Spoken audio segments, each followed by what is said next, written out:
हुकूमत और के इलेक्ट्रिक में तकरार। 2 हफ्ते पहले के इलेक्ट्रिक ने national electric power regulatory authority यानी नेपरा के पास एक नए मल्टी ईयर टैरिफ को अप्रूव करवाने की दरख्वास्त जमा करवाई।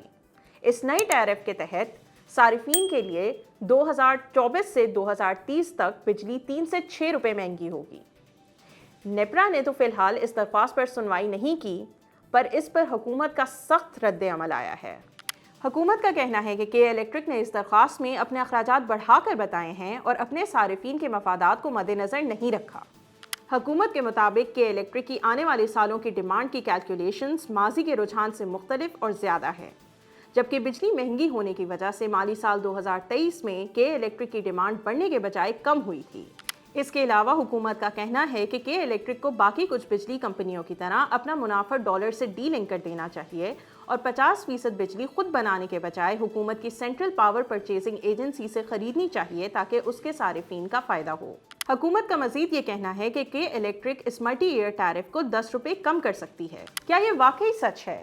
क्या के इलेक्ट्रिक ने वाकई अपने अखराजात बढ़ाकर बताए हैं या के इलेक्ट्रिक अपनी जगह सही है? इन सवालात के जवाब जानने के लिए नुक्ता ने बात की माशी तज्ज़ियाकार अम्मार हबीब खान और आरिफ हबीब के head of equities Tahir Abbas से।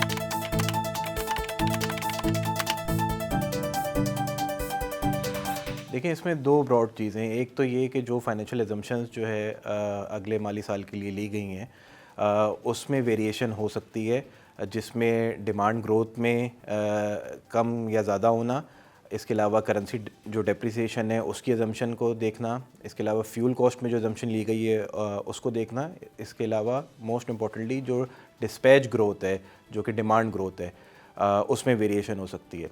जबकि दूसरा अहम तनाजुर ये है कि जो एजम्पशन ओवरऑल इंडस्ट्री के लिए अवेलेबल हैं, जैसे फॉर इंस्टेंस अभी डिफरेंट आईपीपीज़ के साथ जो एग्रीमेंट्स हुए हैं उनसे जो टर्म्स एंड कंडीशन सेट की जा रही हैं, तो वो किस तरीके से के इलेक्ट्रिक को इम्पैक्ट कर सकती हैं। तो यस, दोनों चीज़ें जो है वो हमें इसमें देखनी होगी कि जो फाइनेंशियल अजम्पशंस हैं, जो मैक्रोज अजम्पशन है, वो के इलेक्ट्रिक की जो है वो कितनी सस्टेनेबल है and it could change over the year, और इसी तरीके से जो ब्रॉड एजम्पशन इंडस्ट्री की हैं वो जो है वो किस तरीके से के इलेक्ट्रिक के लिए एप्लीकेबल होंगी।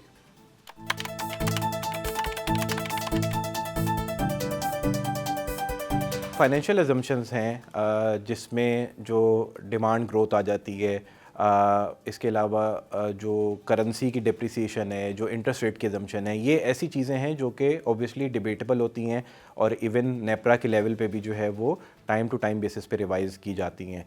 तो लगता ऐसा है कि जो इस तरह की एजम्पशंस हैं उसमें कोई प्रॉब्लम नहीं होना चाहिए और के इलेक्ट्रिक उसको जो है वो एक्सेप्ट कर लेगा। अब जहाँ तक ब्रॉडर इंडस्ट्री अजम्पशंस की बात है, जिस तरीके से हमारे मुल्क में अभी डिफरेंट आईपीपीज़ के साथ मुआहदे रीनेगोशिएट हुए हैं, उसमें जिस तरीके की कंडीशनैलिटीज़ डाली गई हैं वो के इलेक्ट्रिक के लिए एक्सेप्ट करना I believe would be difficult. But again ये जो है वो गवर्नमेंट की कोशिश है कि मुल्क के अंदर जो इलेक्ट्रिसिटी का टैरिफ है उसको जो है वो कम किया जा सके और जो आम सारिफीन है उसको इसका जो है वो बेनिफिट दिया जा सके।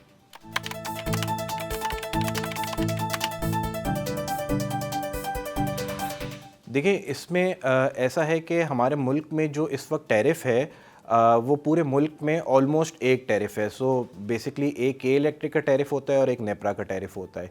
तो पहले ऐसा हुआ करता था कि there used to be a slight difference in the tariff, but अब जो है वो दोनों टैरिफ ऑलमोस्ट जो है वो सेम होते हैं।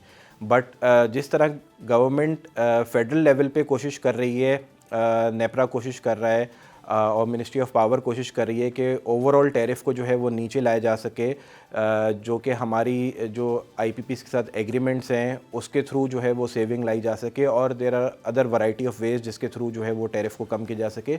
तो आई थिंक अगर के इलेक्ट्रिक के साथ भी जो है वो इस किस्म की नेगोशिएशंस होंगी तो उसका बेनिफिट ज़रूर आम आदमी को जो है वो मिलेगा।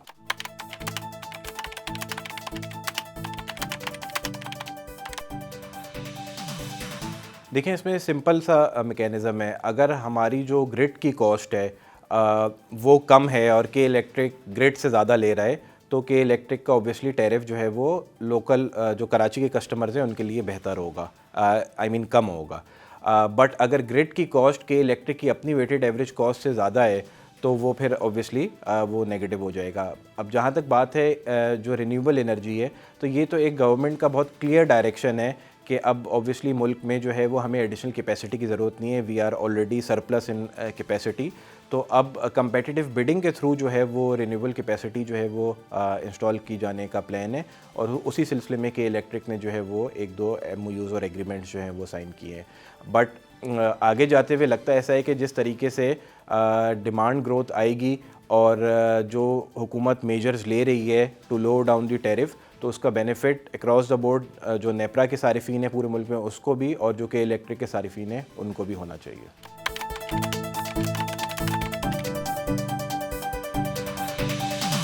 देखें हमारे मुल्क में जो IPP कंपनी होती है या सेक्टर है या फॉर इंस्टेंस डिस्ट्रीब्यूशन है, क्योंकि के इलेक्ट्रिक एक कंप्लीट यूटिलिटी कंपनी है which includes generation and distribution both.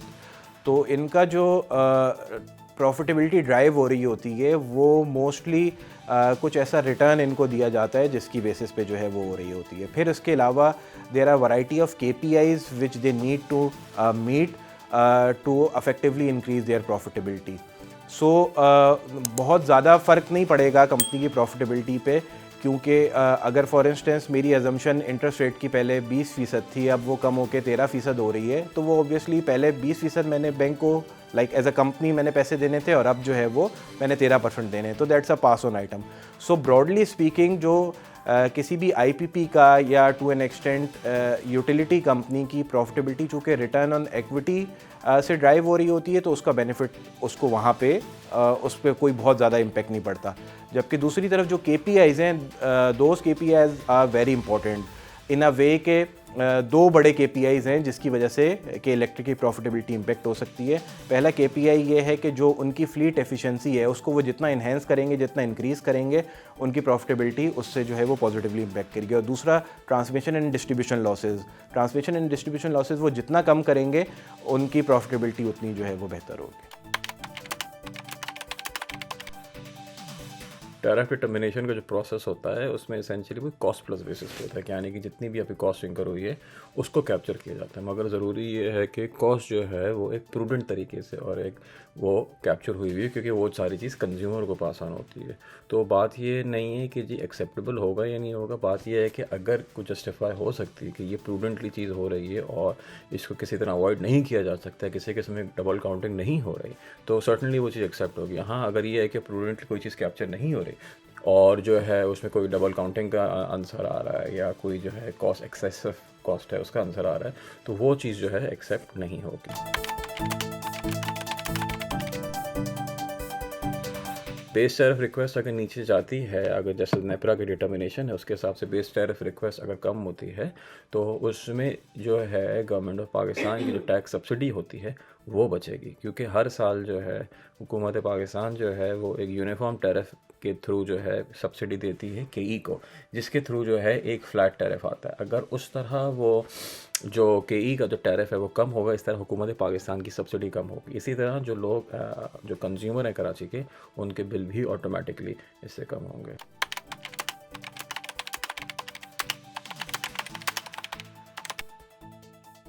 KE ने कुछ टैरिफ्स बिल्कुल अनाउंस किए, चीपेस्ट एवर टैरिफ, मगर वो नई जनरेशन कैपेसिटी के लिए कुछ नया सोलर लगा रहे हैं जिसके लिए वो टैरिफ है, मगर उसका इम्पैक्ट अभी नहीं आएगा और वो बहुत मामूली सा, जैसे कहते हैं ना 100 मेगावाट 200 मेगावाट छोटे प्रोजेक्ट हैं, जबकि टोटल रिक्वायरमेंट कई ज़्यादा है। तो उसका जो इम्पैक्ट है वो आपको टैरिफ है बिल्कुल भी, जिसे कहते हैं ना, नज़र नहीं आएगा आता हुआ।